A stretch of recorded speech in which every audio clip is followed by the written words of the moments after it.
नमस्कार दोस्तों, आज हम आपके लिए लेकर आए हैं ईटीपी प्लांट। ईटीपी प्लांट तीन तरीके से होते हैं। एक तो स्मॉल साइज का ईटीपी प्लांट होता है जिसका प्रिंसिपल अलग होता है और वो प्लांट की कॉस्ट 3 से 3.5 लाख में हो जाती है, वो भी हम आपको अलग से वीडियो बनाएंगे। दूसरा हमने एरोबिक एनएरोबिक ईटीपी प्लांट जिसमें बायोलॉजिकल रिएक्शन होती है, सीओडी बीओडी भी निकलती है, उसका हम वीडियो ऑलरेडी बना चुके हैं और आप हमारे वाटर वाले प्लेलिस्ट में देख सकते हैं। लेकिन आज हम आपको तीसरा जो प्लांट है एमबीआर प्लांट यानी membrane bioreactor machine, MBR plant या एमबीआर के बारे में समझाएंगे। एमबीआर ईटीपी प्लांट क्या होता है, ये ईटीपी प्लांट सस्ता पड़ता है और इस ईटीपी प्लांट का उपयोग लॉन्ड्री, टेक्सटाइल और ऑटोमोबाइल कई तरह के इंडस्ट्रीज में इसका काम किया जाता है। इसमें क्या होता है, इसमें बायोलॉजिकल ट्रीटमेंट नहीं होता है तो बायोलॉजिकल वाला खर्चा बच जाता है। इसमें डायरेक्ट एमबीआर टैंक आता है, उसकी सहायता से पूरी रिएक्शन कंप्लीट हो जाती है। तो चलिए शुरुआत करते हैं एमबीआर प्लांट ईटीपी के अंतर्गत। इंडस्ट्रीज से निकला हुआ वाटर क्रूड वाटर कहलाता है, चाहे वो डेयरी इंडस्ट्रीज हो, एडिबल ऑयल इंडस्ट्रीज हो, ऑटोमोबाइल हो, फार्मास्यूटिकल हो, लॉन्ड्री हो या किसी भी तरह के टेक्सटाइल इंडस्ट्रीज हो, सभी इंडस्ट्रीज से निकला हुआ पानी क्रूड वाटर होता है, जिसके अंतर्गत ढेरों तरह की गंदगियाँ होती है, ग्रीस होती है और भी कई तरह की गंदगियाँ होती है। तो ये सभी वाटर इनलेट होकर क्रूड वाटर टैंक में आ जाता है। ये जो टैंक है ये क्रूड वाटर टैंक है और क्रूड वाटर टैंक से फिर पानी को आउटलेट कर दिया जाता है। आउटलेट करके इस पानी को पहुंचा देते हैं हम बार स्कैनिंग चैम्बर। बार स्कैनिंग चैम्बर क्या होता है, चूँकि ये पानी जो क्रूड वाटर है इसके अंदर क्या होता है कि गिलास, कई बार बोतल, पोलोथीन और भी कई तरह की अपशिष्ट गंदगियाँ, स्टोन के टुकड़े, प्लास्टिक के टुकड़े, ये सभी पॉलीफिल्म्स, ये सभी इसके अंदर मिक्स होती है। तो ये सभी मिक्स होंगे तो ये पानी के अंदर आ जाएंगे। तो सबसे पहले क्या होता है कि बार स्कैनिंग चैम्बर, ये एक ऐसा चैम्बर है जो लोहे की जाली से बना होता है। आपको सामने दिख रहा है ये लोहे का एक जाल है। तो ये जाल इतना बड़ा होता है साइज में कि जो भी कोई गंदगी है वो यहाँ पे ऊपर रुक जाती है या साइड में रुक जाती है। तो गंदगियाँ सब क्या होती है बार स्कैनिंग चैम्बर पे यहाँ पे रुक जाती है, जितनी भी चाहे पेपर हो, चाहे बोतल हो, पॉलीथीन हो या किसी भी तरह के स्टोन हो या प्लास्टिक, पॉलीफिल्म, सभी यहाँ पे रुक जाएंगी और शेष जो पानी होगा वो आगे आउटलेट कर दिया जाता है किधर, ग्रिट चैम्बर में। तो इस तरह से बार स्कैनिंग चैम्बर का काम होता है। जो भी भारी गंदगी होती है, पॉलीफिल्म, बोतल, स्टोन, इस तरह की गंदगियों को रोकना। बार स्कैनिंग चैम्बर के बाद पानी इनलेट हो जाता है grit chamber. Grit chamber, grit को आम भाषा में बोला जाता है स्टोन, इसको आप स्टोन भी बोल सकते हैं। तो यहाँ पे सामने आप देख सकते हैं स्टोन। इसमें क्या है, इसमें पानी जब बार स्कैनिंग टैंक से आता है तो ग्रिट चैम्बर में गिरता है। यहाँ पर ये पानी गिरता है तो ग्रिट चैम्बर का मतलब है इसके नीचे मोटे मोटे पत्थर या स्टोन बिछे होते हैं। ये सामने आप देख सकते हैं मोटे मोटे पत्थर या स्टोन बिछे हुए होते हैं।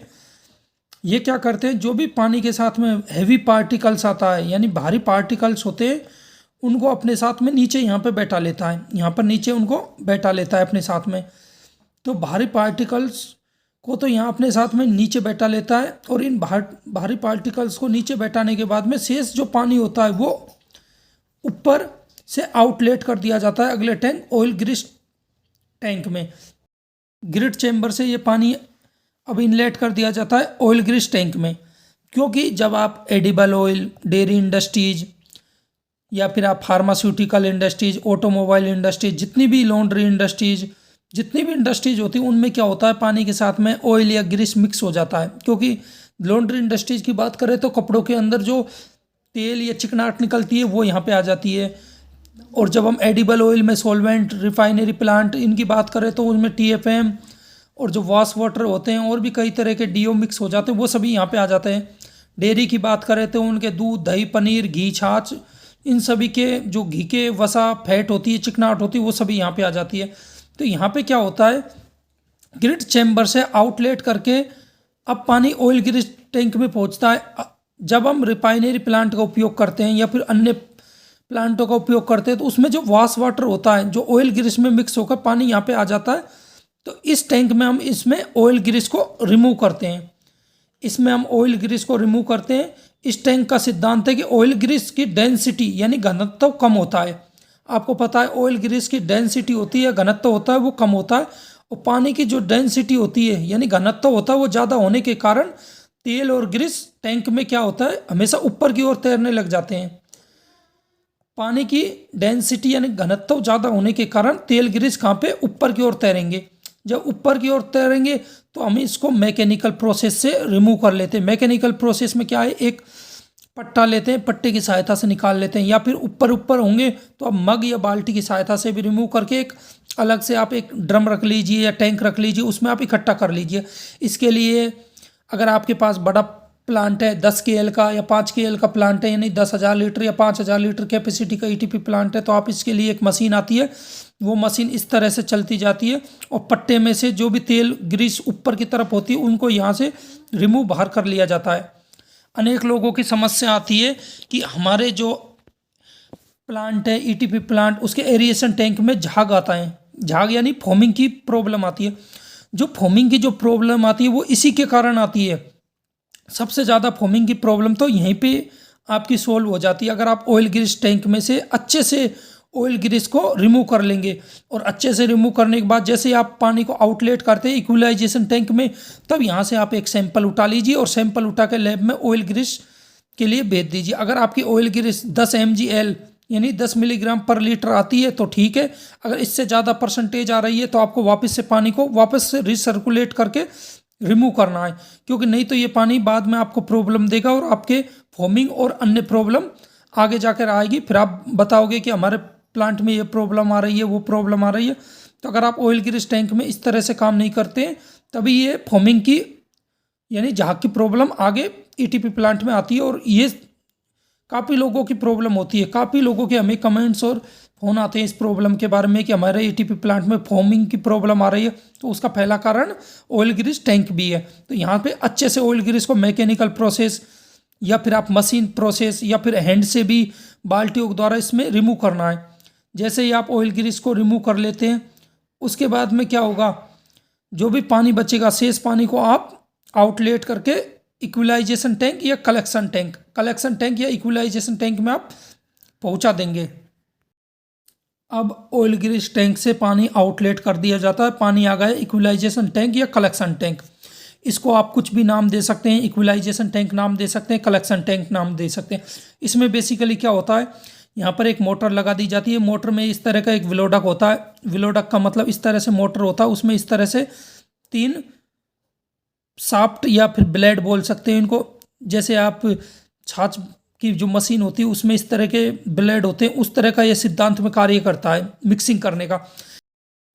अगर आप इस तरह की मोटर यूज नहीं करना चाहते और आपके पास बजट ज़्यादा है तो आप ईटीपी का ब्लोअर पंप भी यूज कर सकते हैं। यहाँ पे ब्लोअर पंप क्या है कि यहाँ पे लग जाएगा, यहाँ से एयर जाएगी, एयर से भी ये पानी को सर्कुलेशन के काम आएगा। तो आप ईटीपी ब्लोअर पंप भी लगा सकते हैं और आप चाहें तो यहाँ पे मोटर विलोडक भी लगा सकते हैं। मोटर विलोडक क्या है कि आपके बजट में आ जाएगा, कम पड़ेगा खर्चा और इसकी जो है मेंटेनेंस काफ़ी सस्ती हो जाती है और आप अपने लोकल आईटीआई या फिर पॉलिटेक्निक इंजीनियरिंग की मदद से ही इसको रिप्लेस करवा सकते हैं, इसका मेंटेनेंस कर सकते हैं। जबकि ईटीपी ब्लोअर पंप थोड़ा महंगा पड़ेगा और उसका मेंटेनेंस थोड़ा ज़्यादा कॉस्टली है। तो आप चाहें तो ब्लोअर पंप लगा दे, आप चाहें तो मोटर ब्लेड का भी उपयोग कर सकते हैं, इक्विलाइजेशन कलेक्शन टैंक। अब ये बात आती है कि जो ऑयल ग्रीस टैंक से जो पानी हमारा इक्विलाइजेशन टैंक या कलेक्शन टैंक में आया, यहाँ पे क्यों इस पानी को हम लेकर आए, इसका क्या उपयोग है। तो इक्विलाइजेशन टैंक या कलेक्शन टैंक में इस पानी को इकट्ठा करके हमें पता है कि पानी में विभिन्न प्रकार के प्लांटों से पानी आया है। हमें पता है पानी जैसे refinery plant, solvent plant, oil mill plant, जैसे डेयरी इंडस्ट्रीज में घी के सेक्शन से, दूध के सेक्शन से, पनीर के सेक्शन से, छाछ के सेक्शन से, अन्य चीज़ लॉन्ड्री प्लांट में भी कई तरह के जो कपड़े होते हैं उनके अलग अलग टाइप्स के कपड़े होते हैं, उन सभी से ये पानी आया है। तो इस तरह से जब अलग अलग सेक्शनों से पानी आता है, ऑटोमोबाइल में भी देखा जाए तो आप मोटरसाइकिल के, कार के या फिर अन्य पार्ट्स के सेक्शन से, अलग अलग सेक्शनों से जब पानी आता है तो कुछ पानी तो ज़्यादा गर्म होता है, यानी उनका तापमान ज़्यादा होता है, उच्च तापमान होता है, और कुछ पानी ठंडा होता है जिनका तापमान कम होता है। तो सबसे पहला मेन कारण तो क्या है, टेम्परेचर। कुछ पानी का तो तापमान ज़्यादा होता है, कुछ पानी का तापमान कम होता है। अब बात आती है दूसरी तापमान के बाद में पीएच। अब पानी कुछ प्लांटों में तो पीएच पानी का ज़्यादा होता है, कुछ प्लांटों में पीएच कम होता है। अब मानो डेयरी इंडस्ट्रीज में बात करें तो हम मानो घी के सेक्शन में तो पीएच हाई हो गया और दूध के सेक्शन में पीएच लो हो गया, तो विभिन्न प्रकार के डिफरेंट पीएच हो गया, डिफरेंट टेम्परेचर हो गया। तो जब डिफरेंट पीएच और टेम्परेचर है तो हम यहाँ क्या करेंगे, मोटर विलोडक या फिर ईटीपी ब्लोअर पंप की सहायता से इस पानी को मिक्स करेंगे। इस तरह से इस पानी को मिक्स करेंगे कि जो इनका टेम्परेचर और जो पीएच है जो डिफरेंट था वो एक समान हो जाए, यानी कि समान पीएच और टेम्परेचर करने के लिए हम इसका काम करते हैं। इक्वलाइजेशन टैंक या कलेक्शन टैंक में हम इन विलोडक पंप या ईटीपी ब्लोअर पंप को चलाते हैं ताकि इनका जो तापमान है और जो पीएच है वो एक समान हो जाए। इसलिए हम जो पीएच भिन्न भिन्न होता है तो इस टैंक में हम पानी लाकर उसको विलोडक मोटर मशीन से या फिर ब्लोअर पंप से चलाते हैं ताकि पानी एक साथ में मिक्स हो जाए और एक तरह से इक्वलाइजेशन का मतलब भी आप जानते हैं, इक्वलाइज करना यानी एक साथ एक जैसा करना।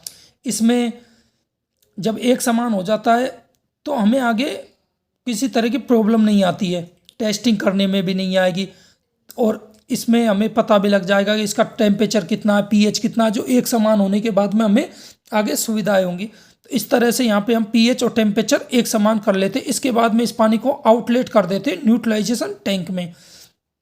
तो अब जो पानी जाएगा वो जाएगा न्यूट्रलाइजेशन टैंक में। इक्वलाइजेशन टैंक से पानी अब इनलेट होकर न्यूट्रलाइजेशन टैंक में आ जाता है। न्यूट्रलाइजेशन टैंक में भी क्या होता है, इसमें भी वही विलोडक वाली मोटर लगी होती है। आप चाहे तो विलोडक वाली मोटर लगवा सकते हैं या फिर एयर पंप भी लगवा सकते हैं आप, अर्थात इसमें आप एयर ब्लोअर पंप भी लगवा सकते हैं या विलोडक भी लगवा सकते हैं। ठीक इक्वलाइजेशन टैंक की तरह आप कुछ भी लगवा सकते हैं दोनों में से। विलोडक मोटर आपको सस्ती पड़ेगी और ईटीपी ब्लोअर पंप आपको थोड़ा महंगा पड़ेगा। आप जो चाहे वो लगवा सकते हैं।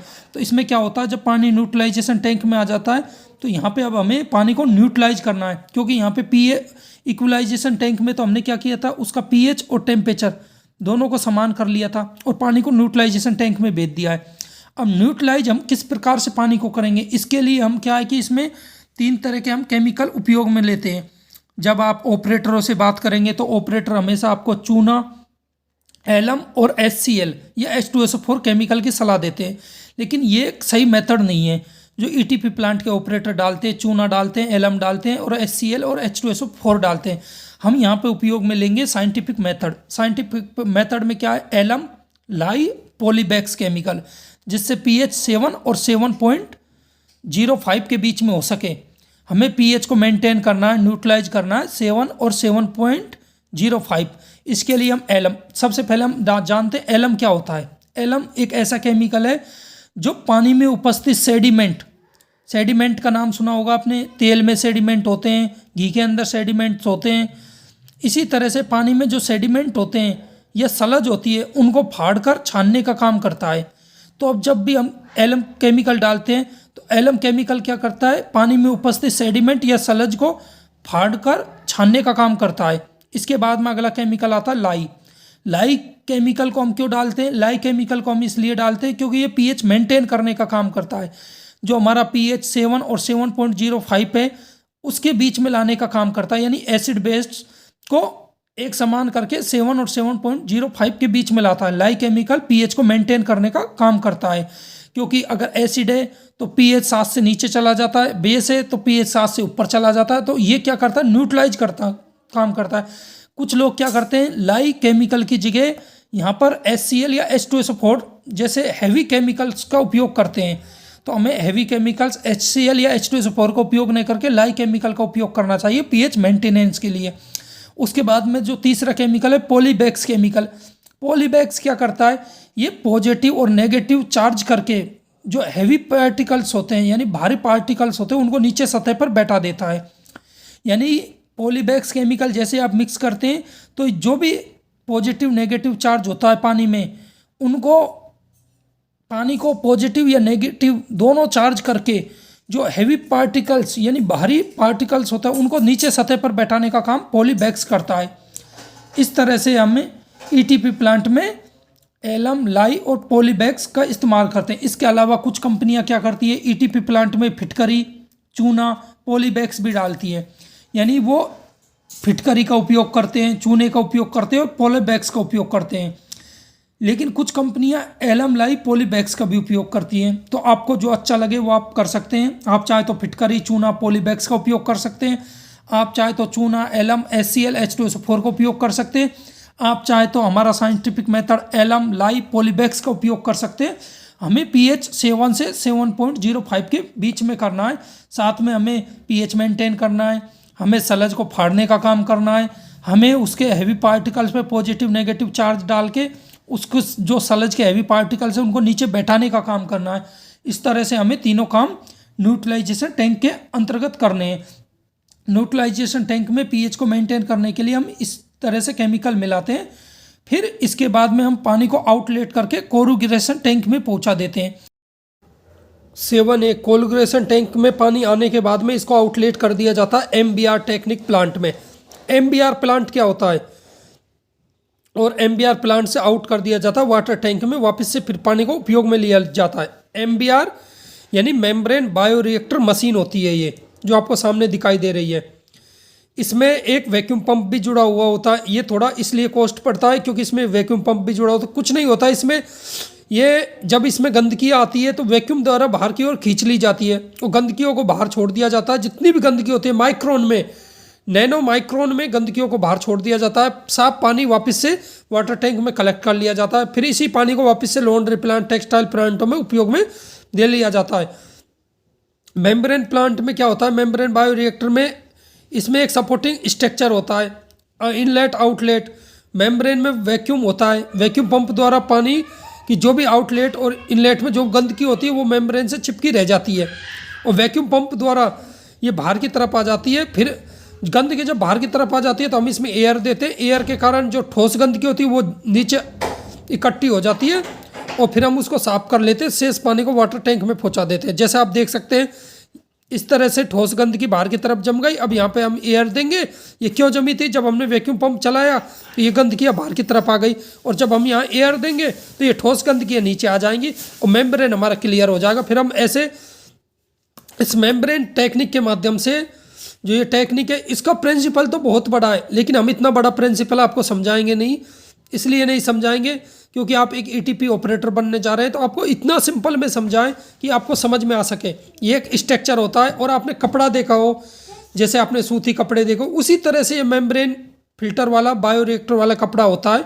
ये माइक्रोन में और नैनो में गंदगी को बाहर निकाल देता है। जब यहाँ से पानी के साथ गंदगी आती है तो वैक्यूम पंप चलाते हैं। वैक्यूम पंप के कारण जो गंदगी होती है वो बाहर की तरफ आ जाती है, जैसे देख सकते हैं बाहर की तरफ आ गई। फिर हम यहाँ पे क्या है, जो गंदगी बाहर की तरफ आ गई, पानी क्लियर हो गया, तो क्लियर पानी तो वाटर टैंक में आ गया। जो बाहर गंदगी है वहाँ पर हम एयर चलाएंगे। अब एयर चलाएंगे तो वो गंदगी सब नीचे आ जाएगी। इस तरह से आपका MBR टैंक साफ हो गया, और ये रिएक्शन चलती रहती है। यहाँ पे खर्चा क्या है, तो यहाँ पे ये फिल्टर है, ये आपको हर 2-3 साल में एक बार बदलना होता है, और इनका बार बार आपको सर्विस कराना होता है, और कुछ नहीं है यहाँ पे खर्चा। अगर आप एक अच्छे ETP ऑपरेटर बन जाते हैं तो आप ये काम खुद भी कर सकते हैं, और बहुत ही कम कॉस्ट में ये MBR टेक्निक पड़ती है। और मुझे नहीं लगता है भारत के अंदर 80% प्लांटों में ये टेक्निक काम में नहीं आती, क्योंकि उनको ये टेक्निक का पता ही नहीं होता है। और एरोबिक एनारोबिक के अलावा कोई भी इंजीनियर पैसे कमाने के चक्कर में इस टेक्निक को आपको बताएगा ही नहीं। जो हम MBR मेम्ब्रेन बायोरिएक्टर मशीन वाली टेक्निक आपको बता रहे हैं, यहाँ से पानी आउटलेट करके वाटर टैंक से आप पानी को वापस उपयोग में ले सकते हैं। अगर आपको ETP MBR यानी मेम्ब्रेन बायोरिएक्टर मशीन वाला वीडियो अच्छा लगा है तो हमारे वीडियो को लाइक शेयर सब्सक्राइब करें, साथ में दोस्तों के साथ शेयर करें, अपने इंडस्ट्रीज वालों के साथ शेयर करें, स्टूडेंटों के साथ शेयर करें, ताकि वो भी ETP ऑपरेटर ETP असिस्टेंट बन सके। आगे भी हम आपको water testing, edible oil, dairy और भी कई तरह के FMCG product, chemical product, biological product, सभी की टेस्टिंग हम आपको डालेंगे। तो हमारे चैनल के साथ बने रहें। Thank you.